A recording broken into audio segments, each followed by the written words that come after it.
జై తెలంగాణ.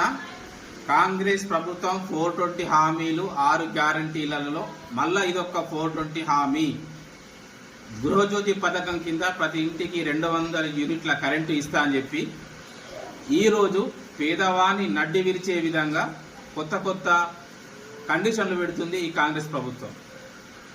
ఇన్ని రోజులు లేని కండిషన్లు ఇప్పుడు మళ్ళా కాంగ్రెస్ ప్రభుత్వం తీసుకొస్తున్నది. 200 యూనిట్ల కన్నా ఒక్క యూనిట్ ఎక్కువ కాల్చిన నువ్వు గృహజ్యోతి పథకానికి అర్హుడవు కాదు. ఆ పథకాన్ని నుంచి నిన్ను తీసేస్తారు. మీ ఇంటికాడ ఏదైనా శుభకార్యం ఉన్నా, ఏదైనా పండుగ ఉన్నా ఒక్క యూనిట్ ఎక్కువ కాల్చిన అప్పటి నుంచి నువ్వు గృహజ్యోతి పథకానికి ఎలిజిబుల్ కాదు. దయచేసి తెలంగాణ ప్రజలారా, ఆదిలాబాద్ నియోజకవర్గ ప్రజలారా గమనించండి. కాంగ్రెస్ పార్టీ చేస్తున్నటువంటి మోసాలు. అప్పుడు మనకేమో ఫ్రీ కరెంట్ ఇస్తా అని చెప్పి ఇప్పుడు ఒక్క యూనిట్ దాటినా నీకు ఫ్రీ కరెంటు రాదు. ఈ విధంగా కాంగ్రెస్ ప్రభుత్వం గద్దెనెక్క ముందు ఒక మాట, గద్దెనెక్కిన తర్వాత ఒక మాట మాట్లాడుతున్నది. దయచేసి రానున్న స్థానిక సంస్థల ఎలక్షన్లలో కాంగ్రెస్ పార్టీకి బుద్ధి చెప్పాలని ఈరోజు వచ్చిన సాక్షి కథనం పేపర్ ఆధారంగా మీ ముందు ప్రత్యక్షంగా తెలపడం జరుగుతున్నది.